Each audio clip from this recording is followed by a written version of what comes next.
सभी को नमस्कार। चलो सर, पहले तो मैं बहुत बहुत धन्यवाद देना चाहूँगा कि आप लोग यहाँ पे आए और आप लोगों ने इस प्रोग्राम की शोभा बढ़ाई। और आज मैं इस जगह का हकदार मैं स्वयं नहीं हूँ, मेरी पूरी टीम है जो सामने बैठी हुई है। मैं चाहूँगा एक बार जोरदार ताली सर, इनके लिए जोरदार ताली sir. Thank you, thank you. और इसमें भी अगर मैं सारा का सारा क्रेडिट देना चाहूँ तो मैंने कोई काम नहीं किया है, मैंने केवल इतना सा काम किया है, मैंने ऊपर की बातें नीचे बताई और नीचे की बातें ऊपर बताई हैं। बस ये काम करने का आज अपलाइन की वजह से और अपनी टीम की वजह से आज मैं यहाँ पे हूँ, तो मैं हृदय से धन्यवाद देता हूँ अपनी टीम का। और मुझे फक्र है कि वर्ल्ड की सबसे बेस्ट टीम मेरे पास में है जो इस हॉल में है। एक बार जोरदार ताली, जोरदार तालियां। Thank you, thank you sir.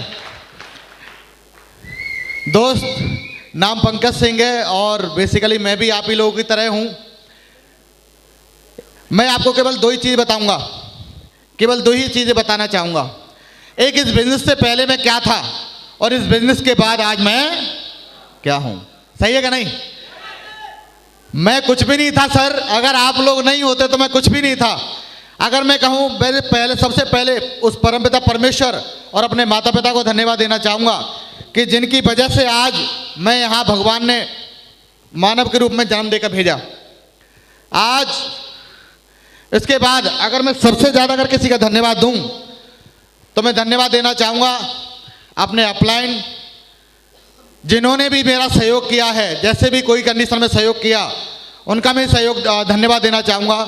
आज मैं अपने अपलाइन की वजह से यहाँ पे हूँ। सही मायने में पूछा जाए तो कभी मेरी इतनी बड़ी सोच नहीं थी कि मैं इतना बड़ा कर पाऊँगा, लेकिन अपलाइन के साथ में जा कर के जैसे इन्होंने बताया वैसे करते चला गया।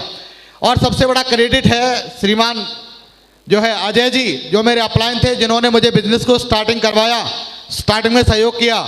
इसके बाद में आज अगर मैं जिनकी वजह से यहाँ पे खड़ा हुआ हूँ, अगर सबसे ज़्यादा क्रेडिट अगर किसी को जाता है इस बिज़नेस में उंगली पकड़ के जिसने मुझे चलना सिखाया और समय समय पे बहुत बड़ी कठिनाइयों से जिन्होंने मुझे बचाया, तो वो एक शख्स आज की डेट में शख्सियत हैं और मेरे दिल के बहुत करीब हैं। और मैं चाहूँगा आज उनका बहुत बड़ा योगदान है मेरी ज़िंदगी को आगे बढ़ाने में। तो मैं चाहूँगा अगर गजेंद्र सर के लिए दमदार वाली ताली, दमदार वाली ताली मेरे भाई। Thank you. गजेंद्र सर की मैडम का भी बहुत बहुत धन्यवाद, इन्होंने भी लगातार समय समय पर सहयोग किया है। इसके बाद अगर मैं कहूँ अपलाइन की सीरीज में मेरे महागुरु mister Dharamveer sir, mister Satpal sir, mister Loken Madena sir, मैं कहूँ कि इन्होंने पता नहीं कौन कौन सी बातें मुझे बताई और कौन कौन सी मेरे दिमाग में बैठ गई। मेरा काम बस एक ही रहता है, मैं खोजी आदमी हूँ, खोजता रहता हूँ। सर आप बताओ, गुरु जी आप बताओ, गुरु जी आप बताओ, अच्छा बिजनेस कैसे बढ़ सकता है, बताओ क्या कर सकता हूँ मैं। तो मैं कहूँगा स्पेशली बहुत बहुत धन्यवाद सर का। धर्मवीर सर ने बहुत सारी जगह ऐसी कंडीशन आई जब मुझे बहुत नुकसान हो सकता था, लेकिन सर का ऐसा सहयोग रहा कि इन्होंने मुझे उस जगह से बचा लिया। तो मैं चाहूँगा हमारे धर्मवीर सर के लिए एक बार जोरदार ताली सर, जोरदार तालियाँ। Thank you. और सतपाल सर, इनका तो नाम ही मोटिवेट करता है, सतपाल सर को देख के तो मोटिवेट हो जाते हैं। और लोकेंद्र सर तो प्रेरणा है, जो यूथ जनरेशन है। तो सर मैं चाहूँगा इनके लिए भी जोरदार तालियाँ। Thank you. आज मैं जिनकी वजह से अगर मैं कहूँ कि इस बिजनेस के अंदर एक जौहरी जो बोलते हैं, जिसने मुझे आज इस बिजनेस में यहाँ तक पहुँचाया है, इस बिजनेस का कहूँ जिसे भगवान में मानता हूँ। और जो बहुत बात बोल देते हैं फिर मैं ये नहीं सोचता उन्होंने सही बोला है गलत बोला, जो बोल दिया वो होगा, बोल के भी चले गए। और वो एक शख्सियत आज की डेट में मेरे सामने बैठी हुई है। मैं प्रिया मैडम और अजय पंडित सर का हृदय से धन्यवाद देता हूँ। दुरु इनके लिए जोरदार ताली, एक बार जोरदार तालियां। सर का बहुत योगदान है मेरी जिंदगी को आगे बढ़ाने में। अगर सर नहीं होते तो पता नहीं मैं भी कहीं ना कहीं दर हो रहा होता, लेकिन सर ने बहुत सहयोग किया है, बहुत अच्छी गाइडलाइन दी है। इसके बाद अपने राकेश सर, समय समय पर सारी चीज़ें मिलती रही। सर को देख करके मुझे बहुत अच्छा लगता है कि सर जब सर कर सकते हैं तो हम भी कर सकते हैं। और हमारे रॉयल डीमर के फाउंडर लीडरों के सहयोगी, जिनकी वजह से आज हम सभी लोग यहाँ मौजूद हैं, तो मैं अपने महागुरु मिस्टर सत्येंद्र सर का भी हृदय से अभिनंदन करता हूँ। इनकी वीडियो देख देख करके, इनके मोटिवेशन को सुन करके, इनकी बातों को सुन करके मैं दोस्त आज स्टेज पे आया हूँ। तो एक बार जोरदार ताली सर के लिए भी, जोरदार ताली सर के लिए मेरे भाई। Thank you. आज मेरे अपलाइन का बहुत बड़ा क्रेडिट है इस जगह पे आने में। और सबसे ज़्यादा क्रेडिट जो है, आज मैं अपने आप को बड़ा सौभाग्यशाली मानता हूं कि आज मेरी टीम का हर एक लीडर, एक एक आदमी 1.25 लाख में भारी है मेरे भाई। ये सबसे बड़ी फक्र की बात है, ये सबसे बड़ी फक्र की बात है। थैंक यू दोस्त। बिजनेस में आया नहीं था, उससे पहले मैं भी यूपीएससी की तैयारी कर रहा था। मैं चाहता था कि यार जिले में एक ही आदमी होना चाहिए, या तो कलेक्टर बनूं या फिर कोई आईएएस अधिकारी बनूं, कुछ भी बनूं लेकिन अधिकारी बनना चाहिए। इस बिजनेस में आया था, मैं भी आपकी तरह साधारण परिवार में पैदा हुआ और मेरी जिंदगी भी ऐसे चल रही थी। सपने बहुत बड़े थे और सपने बहुत बड़े होने के बाद आप जानते हो बढ़ती बढ़ती देखते हैं, शुरुआत में देखते कि नहीं? यस या नो? ये सारे लोग दमदार लोग बैठे हुए हैं, कोई गूंगा नहीं है यहाँ पे, सही है कि नहीं? तो जवाब आना चाहिए, बाकी आप जानते हो, ठीक है। तो जब मैंने बिजनेस को स्टार्ट नहीं किया था, उससे पहले मेरी ज़िंदगी ऐसे चल रही थी, लगातार सपने सोचता था कि बहुत बड़ा हो। मुझे लगता था कि आज जो मेरे अंदर कमिटमेंट और ईमानदारी आई है वो मेरे पापा जी की वजह से आई है। तो मैं चाहूँगा सर एक बार मेरे पापा जी के लिए जोरदार ताली, मैंने मेरे पापा जी के लिए जोरदार ताली, थैंक यू। और इस दौरान मेरी ज़िंदगी चलती चली जा रही थी, लगातार चलती चली जा रही थी, चलती चली जा रही थी। और शुरुआत में जैसे सबको परेशानी आती मुझे भी आ रही थी। नौकरी देखने के लिए जाया करता था, पापा जी ने मेरे सीआरपीएफ लांगरी के लिए पैसा भर दिए और भरने के बाद एक ही बात बोल रहे कि बेटा कलेक्टर कहीं नहीं बनना, तू लांगरी बन जा पहले, और लांगरी बन जाएगा तो उसमें से प्रैक्टिस करता रहियो कि दूसरी नौकरी में निकल जाइयो। तो मैंने भगवान से प्रार्थना करी, हे बजरंग बली ये एग्जाम कैंसिल हो जाएगा तो मैं 11 रुपये का प्रसाद बांटूंगा। और दोस्त मैं धन्यवाद दूंगा भगवान को, भगवान ने मेरी अरदास सुन ली और वो सीआरपी की भर्ती कैंसिल हो गई और उसमें पैसा भी भर दिया था। मुझे डर इस बात का था कि यार मैं लांगरी नहीं बन जाऊँ, रोटी बनाते रहूँगा किसी न किसी की, सही है कि नहीं? दोस्त ऐसे मेरी ज़िंदगी चल रही थी। तो आप जानते हो शुरुआत में आदमी के लिए नौकरी फर्स्ट प्रायोरिटी रहती कि नहीं? तो दोस्त नौकरी करते चले जा रहा था, लेकिन मुझे बहुत अच्छा लगता था कि मैंने कहा आरपीएफ की नौकरी बहुत अच्छी लगती है। और आरपीएफ के लिए दोस्त तैयारी करी। जब तैयारी कर रहा था तो मेरे ही गांव का एक चाचा था और चाचा ने कहा, जब मैं वॉलीबॉल वगैरह शूटिंग खेला करते थे तो उसने हाथ दे के कहा कि सुन तू यार नौकरी तो छोड़, तू किसी में भर्ती हो जाए ना तो दुनिया 2 बगल की मुंह साफ कराती है, मैं 1 बगल की साफ करवा दूंगा अगर तू भर्ती हो जाएगा तो मैंने एक ही बात कही कि चाचा ये तो आप कह रहे हो, मैंने कहा अगर ऊपर से ब्रह्मा जी भी आके ये बात बोल देना कि तू भर्ती नहीं होगा तो मैं उससे भी ये बोल देता, दम हो जितना लगा लेना भर्तियों को दिखाएगा। दोस्त 2007 के अंदर, धन्यवाद, ये 2007 की बात बोली थी और मैं उसी साल भर्ती हुआ। और भर्ती होने के बाद दोस्तों मेरी शादी हुई। और शुरुआत में आप जानते हो कि आदमी की नौकरी, हमारी चाहत बहुत बड़ी थी, लेकिन जब मुझे इनकम मिली पहली इनकम जो आई थी 3500 की आई थी, देख के बड़ा अच्छा लगा, पहली इनकम थी दोस्त। और 1 साल के बाद मैंने एक नोकिया 200 फ़ोन खरीदा था बिजनेस की, अपना जो है नौकरी से। और वो भी मम्मी कहा करती थी कि मोबाइल तो ले ले, दूसरों के फ़ोन से बात करता है। दोस्त उसके बाद मेरी शादी हुई और शादी होने के बाद मैं बड़ा सौभाग्यशाली हूँ कि मैंने ज़िंदगी में कोई बढ़िया चीज़ पसंद नहीं करी, लेकिन मेरी मैडम गलती से पसंद आ गई सर, सही बता रहा हूँ मैं, थैंक यू। क्योंकि घर पे अगर चप्पल भी लेने जाऊँ तो चप्पल बड़ी ले आऊँ, नेकर लेने जाऊँ तो नेकर का कुछ ले आऊँ, समझ रहे हो? और इसकी जगह वो गलती ऐसी हो गई कि मैडम पहले पसंद आ गई, तो मैंने भाई शादी करेंगे तो इसी से करेंगे। तो दोस्त शादी भी हो गई, लगातार ज़िंदगी चलती चली जा रही थी। अब दोस्त हमारी ज़िंदगी में जैसे जैसे आगे बढ़ता है, आप जानते हो कि हर एक आदमी की ज़िंदगी में कहीं ना कहीं कोई ना कोई चाहत तो रहती है, रहती कि नहीं? दोस्त मेरी ज़िंदगी में चाहत थी, मुझे बहुत बड़ा करना था, इसके लिए मैं रात रात भर पढ़ा करता था सर।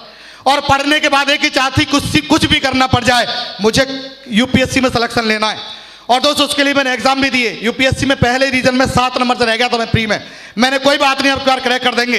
दोस्त रात रात पढ़ता था, मैडम कहती थी पागल हो जाओगे, आप कम पढ़ा करो। इसके बाद घर वाले कहते पता नहीं क्या करेगा आगे आने वाले समय पे, क्योंकि खुद का कोई हिल्ला हिसाब है नहीं। ऐसे दोस्त समय चलते चले जा रहा था। लगातार एक गलती इतनी हो गई कि नौकरी करते करते एक प्लॉट खरीद लिया मैंने। और प्लॉट जब खरीदा तो 4 लोगों से कर्जा ले लिया। और कर्जा लेने के बाद आप जानते हो जब जेब में कर्जा होता है तो भैया जी पैसा देने की पहले पड़ती है, यस या नो? यस या नो? तो सर मेरे भी साथ ऐसे ही चल रहा था लगातार, और मैं पैसा देने के लिए 4 लोगों से कर्जा उधार लिया, जब जा करके मैंने एक प्लॉट खरीदा। और प्लॉट खरीदने के बाद दोस्त कंडीशन ऐसी हो गई कि मैं अपने बच्चों को जो 300 रुपये की वैन जाती है ना, उस वैन से नहीं भेज पाता था। और मैं ये सोचा करता था कि यार ये जो लोग जो वैन से भिजवाते हैं ना, ये बहुत पैसे वाले लोग हैं, यार मैं भी अपने बच्चों को भिजवा पाऊंगा या नहीं भिजवा पाऊंगा। और मेरी मैडम ये बोलती थी कि मुझे 10 रुपया दे दो, 10 रुपया, जिससे कोई अगर कोई खरीदने वाला आएगा सब्जी अभी चटनी बनाने के लिए, कम से कम मैं धनिया तो ले लूँगी। तो मैं कहता क्या करे धनिया का, मैं खुद ही ले आऊँगा, क्योंकि मंगलवार के दिन जाता था सबसे आखिरी में और सबसे सस्ता सामान जो बचता था उसको लेकर के आता था मैं। आते कि नहीं आते? तो दोस्त ऐसे मेरी ज़िंदगी चल रही थी लगातार। हम मैं सोचता था मैंने कि यार अपनी मैडम के लिए मेरे पास दिखाने के पैसे नहीं हुआ करते थे सर। जब डॉक्टर के पास दिखाने जाया करता था और दिखाने के बाद मेरी जेब में मैडम पीछे से पर्स चेक कर लेती थी और देखती थी कि 100 रुपये बचाए, तो फिर मैं कहता कोई बात नहीं, चेकअप तो करा लेंगे, ये तो पता चल जाएगा बीमारी क्या है, दवाई बाद में ले आएंगे। तो दोस्त दवाई लेने के लिए जाया करता था डॉक्टर के पास में और केवल दवाई लिखवा के लाया करता था। लेकिन मैडम इतनी समझदार थी कि इसने देखती थी कि ये दवाई तो पहले घर पर रखी है, इनकी जरूरत नहीं है, छोड़ो इनको। तो दोस्त मैं घर में आ जाता था, मुझे लगता था कि यार किसी बाप ने अपनी बेटी का हाथ गवर्नमेंट आदमी के हाथ में दिया कि बच्ची को खुशी रखेगा, लेकिन कहीं ना कहीं लगता था कि मैं इसके साथ अन्याय कर रहा हूं यार।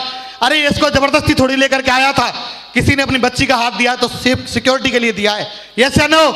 और मेरे जीवन का क्या फायदा जब मैं उसको सही तरीके से नहीं दिखा सकूं? तो दोस्त ऐसे लगती थी दिल में, और लगती भगवान कोई मौका तो दे दे, कोई मौका तो दे जिससे मैं कुछ कर पाऊं। और दोस्त ऐसे ही मैं लगातार मौके की तलाश में रात को खड़े खड़े 12 घंटे की ड्यूटी में पढ़ता था भैया जी। बच्चा खा रहे चारों तरफ से, फिर भी पढ़ता था कि कैसे भी करके मेरी जिंदगी बदल जाए और मेरे साथ में मेरी फैमिली की जिंदगी बदल जाए। मैं एक ही बात सोचता था कि इन बच्चों का क्या दोष है यार। आज ये बच्चे जो पैदा हुए हैं, आज ये पैदल जाने के लिए पैदा हुए हैं क्या?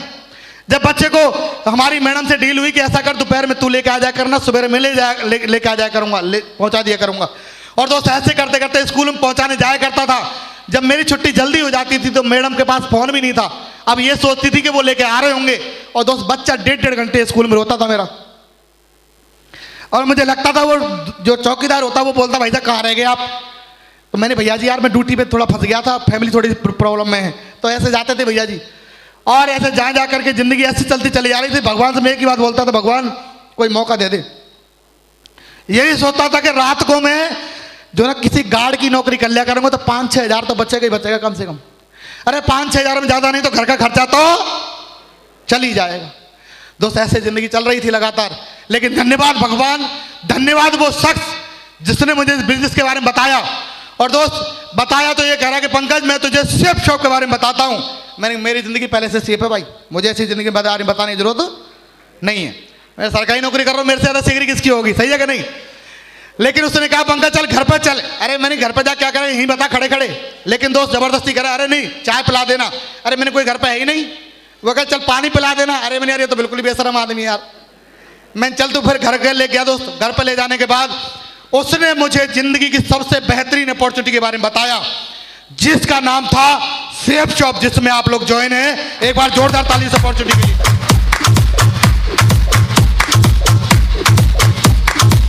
थैंक यू दोस्त। ऐसे करते चले जा रहा था लगातार, और जैसे प्लान को देखा, लोगों को पता नहीं क्या क्या सवाल में आ जाते हैं, लेकिन मेरे दिमाग में सवाल नहीं था। उसने जैसे बताया कि यहां से कमा सकते हो आप 40 लाख रुपया, तो मैंने कहा होता है कहीं पे? तो उसने कहा भाई ये कमा रहे हैं। तो मैं धन्यवाद देना चाहूंगा इस इंसान का जिसको देख करके मैंने बिजनेस को ज्वाइन किया। मैंने कहा, उन्होंने जब टेलर का दिखाया कि ये टेलर भी यहां से कमा रहा है लाखों रुपए महीने, तो मैंने कहा जब टेलर कर सकता है टाइगर भी कर सकता है, मैं कहीं पक्का कर सकता है। थैंक यू दोस्त। उस दिन से काम करना जो है बिजनेस को ज्वाइन करा दिया। ज्वाइन कराने के बाद मेरा अप्लाइन होगा गोल। अब पैसा जाने के बाद आप जानते हो, पैसा दे देता आदमी ऐसा लगता है मान लो दिल से निकाल के दे रहा हो, सही है कि नहीं? और मेरा प्लान गोल हो गया। मैंने कहा ऐसा कर, अपने पैकेज वैकेज धर रख अपने पास और पैसा ने पहुंचा दियो, शाम को नहीं तो कल आ रहा हूं तेरे पास से आना करना। ने कहा भाई नहीं देख तू वहां चले जा, और बहुत बड़े लीडर हैं और जिंदगी बन जाएगी। अरे मैंने बड़े लीडर छोड़, नहीं पैसा पहुंचा दे पहले तो घर पे। दोस्त ऐसे जिंदगी चल रही थी, लेकिन मैंने कहा कोई बात नहीं, जब एक मौका मिला है तो क्यों ना चलूं। दोस्त एक लीडर के घर गया जिनका नाम प्रमोशन मुझे किया था, और मैं भगवान को लाख लाख धन्यवाद दूंगा कि वहां मुझे मिले मेरे बिजनेस के coach upline mister Gajendra sir. एक बार सर के लिए फिर से जबरदस्त ताली। Thank you. जाने के बाद सर ने कहा पंकज जी आप ही का नाम? मैंने कहा सर मेरा ही नाम है। तो पंकज जी देखो मैं भी यहाँ बोरई में ब्याया हूँ और आप भी बोरई में, तो हम साड़ू साड़ू हो गए।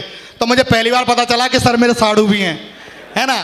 Thank you. और इन्होंने जब जाके प्लान जब FIM करी, और FIM करने के बाद इन्होंने सब पन्ना पे प्लान दिया प्लान, और मैंने इनका पेज फाड़ा और जेब में रख लिया तुरंत।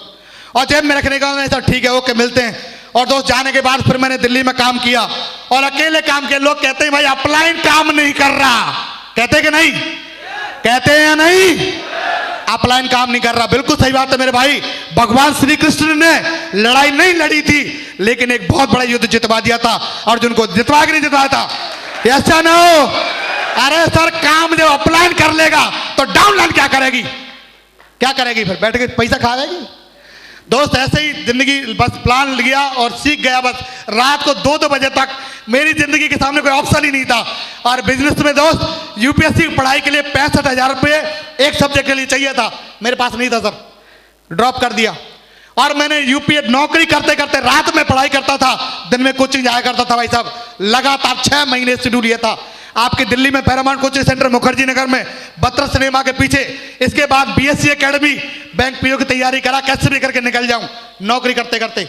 लोग सोचते हैं 10+2 से भर्ती हुआ, पोस्ट ग्रेजुएशन से करी इस बिजनेस की वजह से कि कैसे भी करके लेक्चरर बन जाऊं, लेकिन धन्यवाद भगवान कोई ऑप्शन नहीं मिल पाया। पहले से कोई ना कोई लीक हो जाता था। लेकिन दोस्त धन्यवाद दूंगा, सर मिले और सर ने मुझे बिजनेस के बारे में बताया। और दोस्त रात को 2-2, 3-3 बजे तक मैं प्लान लेके बैठा रहता, सीखता था। मैं शीशे को सामने रखता, सीखता था ऐसे प्लान है। अरे एक पन्ने को भरने से अगर मेरी जिंदगी बदल जाती है, सीखना चाहिए कि नहीं? यस या नो? एक पन्ने को भरने से सर वही पन्ना भरा। अब मेरी फैमिली बैठती, अब ये देख के हंसती रहती। मैंने ऐसा कर, तू जा सो जा, तू मैं अपने आप कर लूंगा। मैं शुरुआत में करते नहीं करते, आपकी फैमिली को लेकर बैठे हो, आप उसको बताओ देख लाख रुपए कमा सकते हैं, लाख रुपए कमा सकते हैं। तो मैंने ऐसा कर, तू बंद कर, तो मैं पहुंचूंगा, तुमसे बढ़िया तो मैं ही बोल लूंगी। मैं प्लान तुझे नहीं दिखाना, मुझे दिखाना, तू बैठ जा आराम से। दोस्त ऐसे जिंदगी चल रही थी।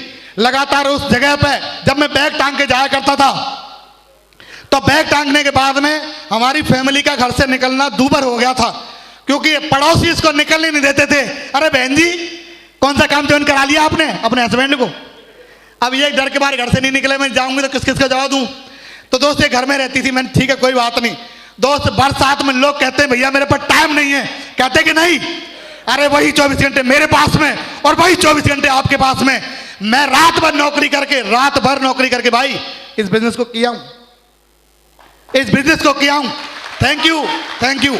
ऐसे कई रात और कई दिन गए हैं जिस दिन मैं सोया नहीं सर।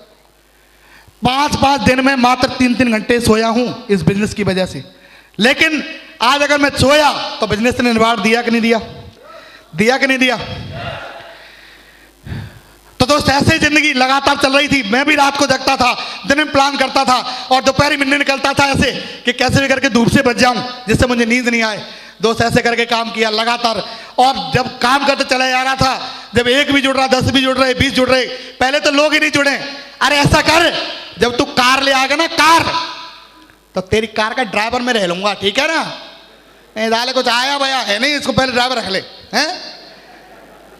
इसके बाद जो लोग पास जाऊं, लोग कहें अच्छा ऐसा करे, जब तू करोड़पति बन जाएगा तो कर्ज तो दे दिया करेगा। मैंने कि यार बताओ भगवान ने कैसे कैसे आदमी बना के भेज दिए हैं। मतलब पैसा आया नहीं तो कर्जा पहले दे दो, सही है कि नहीं? दोस्त ऐसे कर रहा, आज पैसा आया नहीं, चेक आया नहीं। अब चेक नहीं आया तो मैंने सर को फोन किया। अब घर वाले, अब मैडम करी कितना चेक आया? मैंने चेक आ रहे, चिंता मत कर, रुक जाओ आने वाले। अब इतने में गजेंद्र सर को फोन किया, सर मैंने चेक नहीं आ रहा, लोग ये कहते हैं कि दुनिया की छोड़, तू खुद दिखा तूने कितना कमाया। बोलते कि नहीं? यस या नो? तो तूने कितना कमाया? तो मैंने सर से कहा सर बताओ उसका उपाय बताओ। तो सर भी बड़े खिलाड़ी आदमी, सर ने कहा पंकज जी देखो चेक एक ही तरीके से बन सकता है कि आप अपनी 2 आईडी और लगा लो।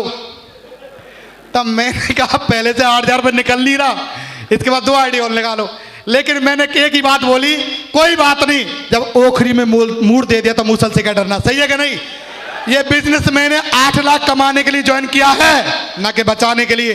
दोस्त उस दिन मैंने आईडी लगाई और मेरा 1,000 का चेक आया और मैं भाग के गया अपने दोस्त के पास, जिसने कहा था कि तू जिस दिन 1,000 चेक दिखा देगा मैं जुड़ जाऊंगा।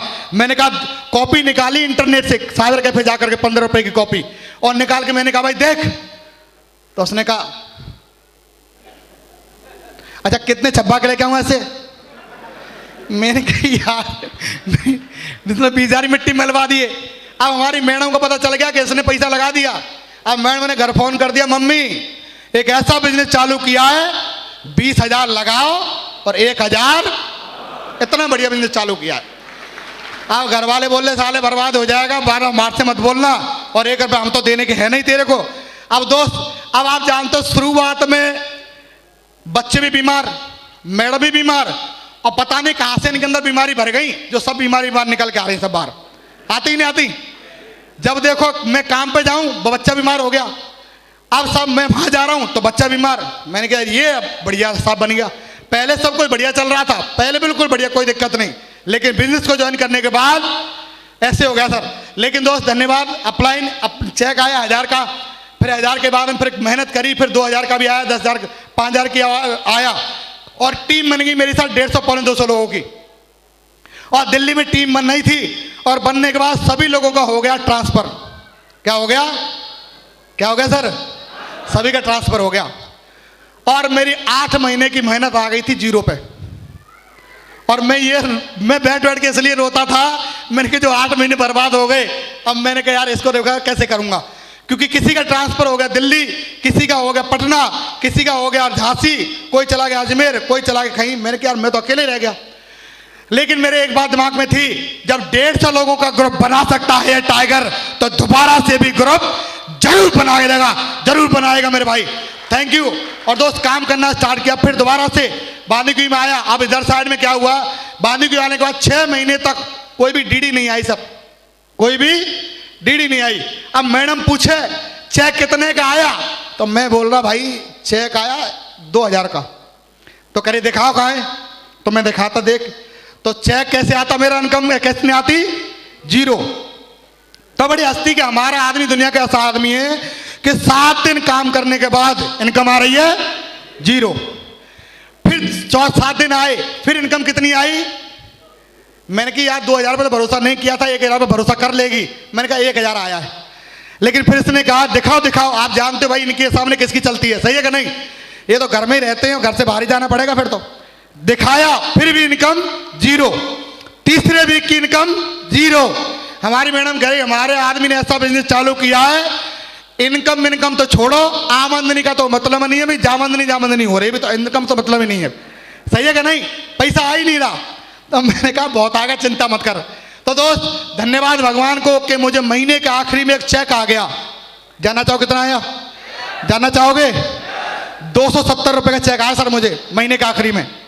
और हमारी मैडम ये कह रही थैंक यू, हमारे आदमी महीने भर मेहनत करने के बाद इनकम आई है 270। इसने कहा क्या करोगे इसका? तो मैंने कहा रिचार्ज करवाऊंगा, और क्या करूंगा, क्योंकि साहब 300 रुपये में रिचार्ज 1 GB मिलता था डाटा, सही है कि नहीं? तो मैं रिचार्ज करवाऊंगा। और मोबाइल वाला कंफ्यूज इस बात से रहता था कि यार ये भाई साहब इतना रिचार्ज कराते कहाँ हो, 1-2 नंबर हमें भी दे दो। मैंने 8000 लगाने पड़ेंगे, नंबर तुझे लाइन लग जाएगी, चिंता मत कर। तो दोस्त ऐसी जिंदगी चल रही थी लगातार, और चल रही थी। अब हमारी मैडम जब लगातार सहयोग भी कर रही थी, लगातार घर से भी नहीं निकलती थी। अब दोस्त ये काम मेरे चल रहे थे, मेरे घर भी ऐसी हर एक परेशानी घर में आ रही थी, ये मान लीजिए। और मेरी मैडम की मम्मी का कैंसर का ऑपरेशन हुआ था जयपुर में, भगवान महावीर कैंसर अस्पताल में। और जिस दिन इसकी मम्मी का ऑपरेशन था उस दिन फ्राइडे की ट्रेनिंग थी। उस दिन क्या था? तो सर ने एक बात कही थी, पंकज जी कि फ्राइडे की ट्रेनिंग को मत छोड़ना, 3 साल तक कोई माई का लाल आपको इस बिजनेस के अंदर डायमंड बनने से नहीं रोक सकता मेरे भाई, 3 साल तक। Thank you. और मैं फ्राइडे ट्रेनिंग करने चला गया, और फ्राइडे की ट्रेनिंग करने के बाद जब रात को ऐसे समय पे देखते होंगे आप, गाड़ी भी लेट हो जाती है, होती नहीं होती सर? होती कि नहीं? और ट्रेन भी लेट हो गई। अब मेरी मैडम ने एक बात बोली कि रात को मैं 1 बजे हॉस्पिटल पहुंचा था सर, 1 बजे, और 1 बजे पहुंचने के बाद 3 बजे वापसी आया, और वापसी आने के बाद दूसरे दिन घर में हो गया युद्ध। और युद्ध होने के बाद एक ही बात थी कि या तो ये बिजनेस कर ले और या मेरे साथ में रह ले, 2 में से एक चीज है। तो मैंने कहा ठीक है ऐसा करो, झोला झंडा बांधो और जाओ।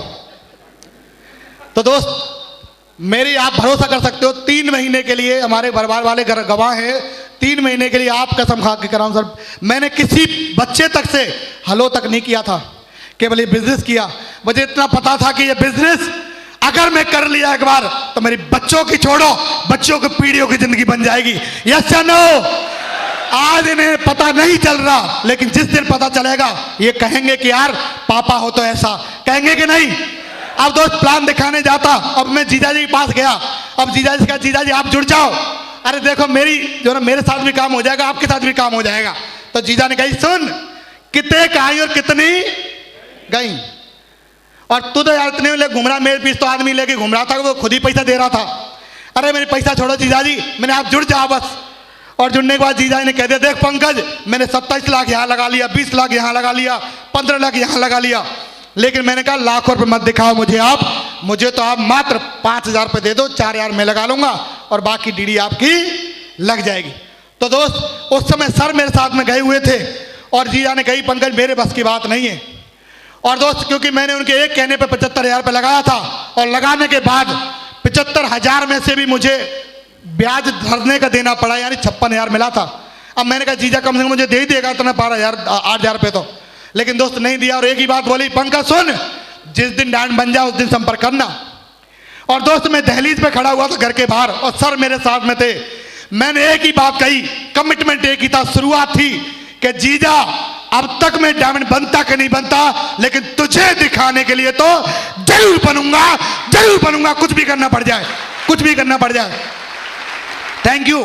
और दोस्त जानते हो अपने ठाट ऐसे ही थे, जैसे घर से बाहर निकले नंबर डिलीट, चला साइड में, अब बात नहीं होगी, ऐसे ही था मेरे भाई। और निकलने के बाद फिर जब काम करना स्टार्ट किया दोस्त, काम करने के बाद सर ने कहा पंकज जी अब दिशा में चलना है।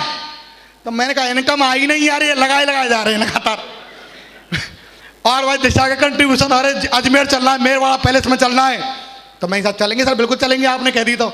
अब उन्होंने, अब इनका तो एक ही हिसाब था कि सर का पंकज जी 8 लाख कमाने हैं कि 5,000 बचाने हैं। मैंने कहा कमाने की बोल भाई, कमाने भाई, अब मना तो नहीं कर सकता जैसे ना हो।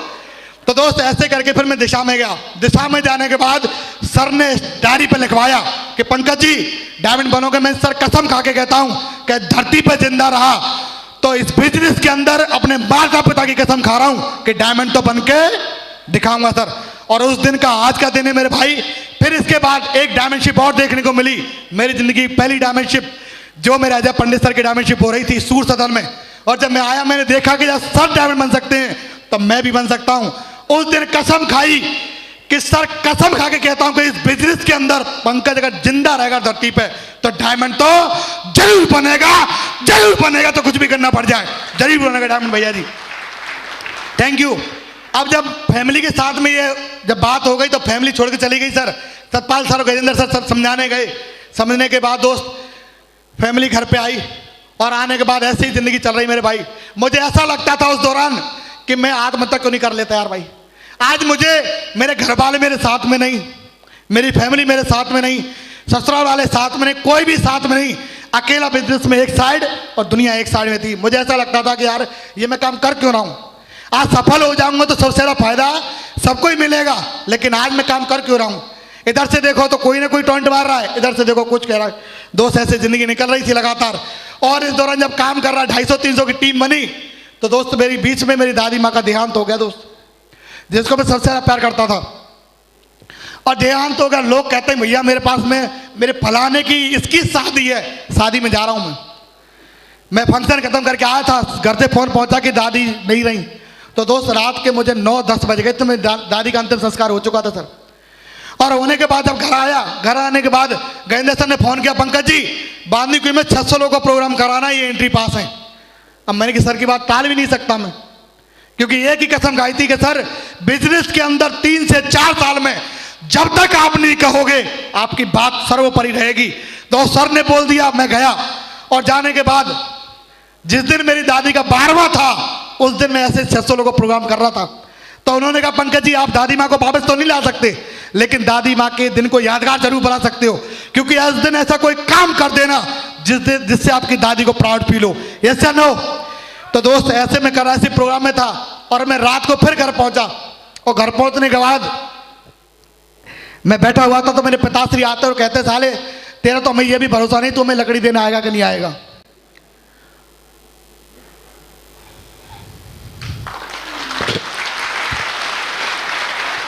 थैंक यू दोस्त, बहुत लगी। अब मैंने कहा चलो करना तो करना मेरे भाई, काम करना सर। निकला उस जिस समय मुझे लगा ना कि मुझे काम नहीं करना चाहिए, इस काम को मैंने उसी समय ज्यादा किया मेरे भाई।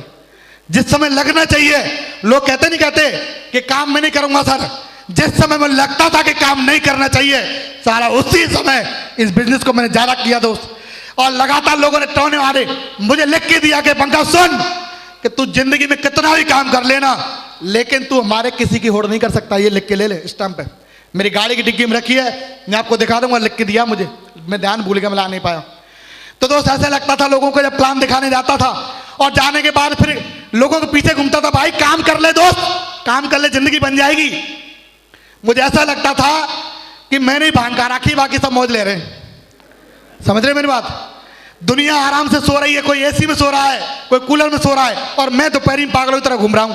मैंने भाई साहब काम कर लो, अरे जिंदगी बन जाएगी भैया जी आपकी। अरे सर, हाँ सर ठीक है देखेंगे, अभी तो मूड सा नहीं बनना सर।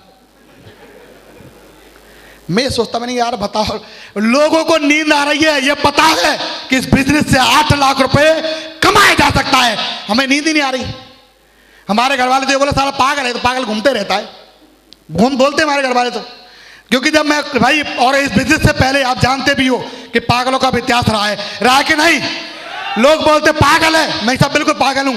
ऊपर से शुरुआत करी, ऊपर तक कंप्लेंट कर दी महानिदेशक महोदय, कुछ लोग चिट फंड में काम कर रहे हैं जो कि बल सदस्यों को गुमराह कर रहे हैं और इनके खिलाफ सख्त से सख्त विभागीय कार्रवाई करी जाए। तो मैंने ठीक दोस्त, जब मैं किसी को देखता था कोई मेरे बराबर होता था और वो बढ़िया पोस्ट पे है, तो मुझे लगता था कि यार इसकी जगह मुझे होना चाहिए था। लगातार दिन रात मेहनत करता था, लेकिन लोग फिर भी पीछे से खींच रहे, फिर भी खींच रहे। यहां तो किस किस ने दम लगाई कि खींच लें। जिस समय निकला, अभी मुझे मिले जो काम करते चले जा रहा था, एक बार मिले मेरे जीजा और कह रहे पंकज अब तो बात भी नहीं करता, अब तो बात भी नहीं करता। तो मैंने कहा इनकार किया जिन्होंने, मेरा समय देखकर वादा है मेरा, ऐसा भी समय लाऊंगा, मिलना पड़ेगा समय लेकर, ऐसा भी समय लाऊंगा मेरे भाई, लाऊंगा। Thank you, thank you. और गुरुजी पंडित जी ने एक बात बताई थी, पंकज जी ये जितने भी रिश्तेदारी है ना, ये सब पैसे की रिश्तेदारी है। इन्होंने एक बात कही जो मेरे दिल को याद छुई। सर ने कहा पंकज जी, टूट जाते हैं गरीबी में वो रिश्ते जो खास होते हैं, हजारों यार बनते ही जब पैसा पास होते हैं मेरे भाई, पास होते हैं, पक्की बात मान लेना। Thank you. काम किया मेरे भाई, सिल्वर बना, गोल्ड बना। लोग कहते रहे ऐसे ही चल रहा है, ठीक है कोई दिक्कत नहीं, हो जाए तो हो जाए। लेकिन दोस्त आज की डेट में मैंने केवल बिजनेस में सहयोग किया, मैंने केवल चला हूं, बाकी इसमें मेरे लीडरों का बहुत योगदान है। अगर मैं यहाँ पे खड़ा हो पाया हूं, मैं अगर यहाँ बोल पा रहा हूं, तो ये मेरी टीम की वजह से बोल पा रहा हूं सर।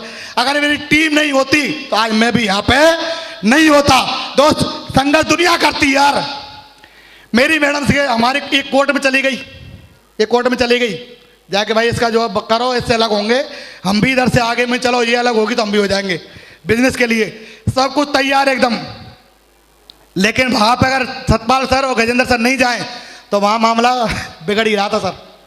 आप सोचो, लोग कहते कि हमें 8 लाख चाहिए, लेकिन कीमत चुकाने को कोई तैयार नहीं होता। जब भी मैं बिजनेस की किसी मीटिंग में जाता, प्रोग्राम में जाता, तो मेरा बच्चा बीमार, मैडम बीमार, कहीं भी जाऊं कोई ना कोई बीमार। अब मैं किस किस को बुलाऊं भैया जी, किस किस को बुलाऊं?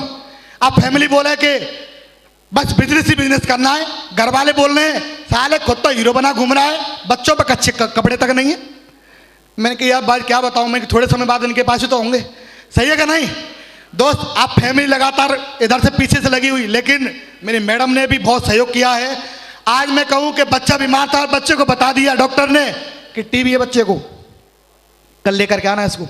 और मुझे जाना था बॉम्बे और मेरी फ्लाइट थी, जब मैंने कहा मैं नहीं जाऊंगा तो मेरी टीम भी नहीं जाएगी।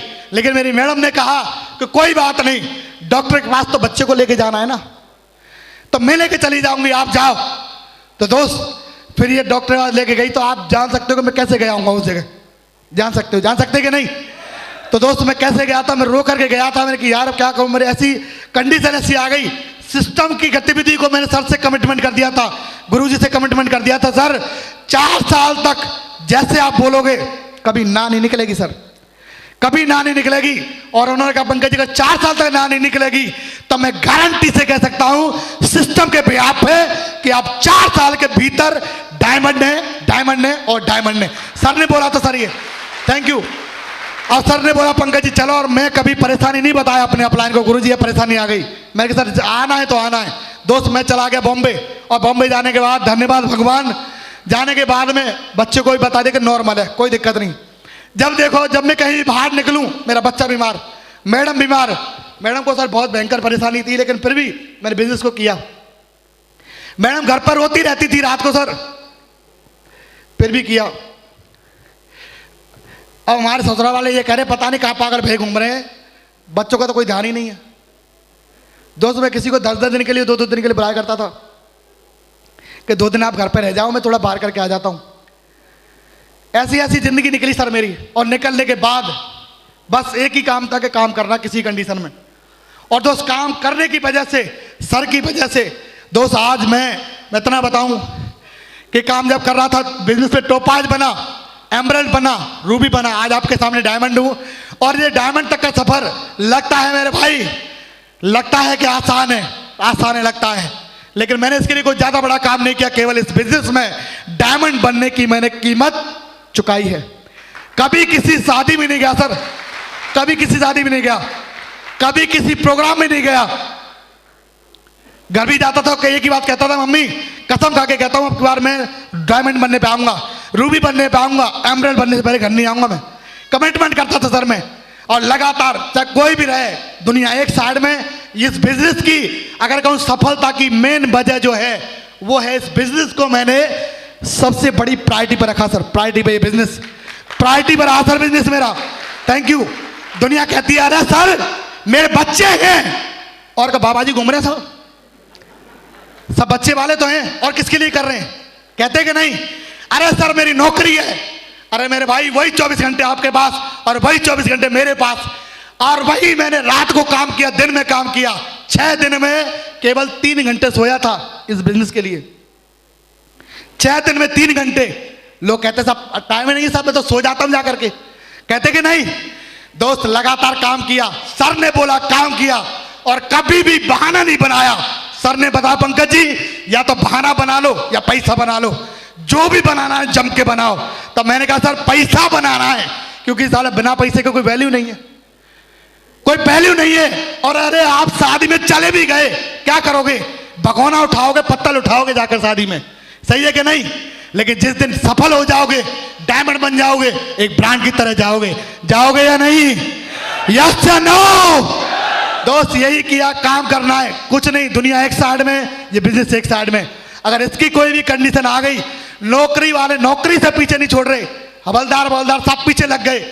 अब मैंने कहा यार दुनिया मुझे दुखी कर रही है, क्या करूं। ये सोचता था कभी कभी कि पंकज चूल्हे में जान दे सब है, तू तो मर्द महाराजा कोई फ्री हो, कम से कम डायमंड नहीं बन सकता। तो मेरे साथ भी 6 महीने तक कोई ज्वाइनिंग नहीं हुई,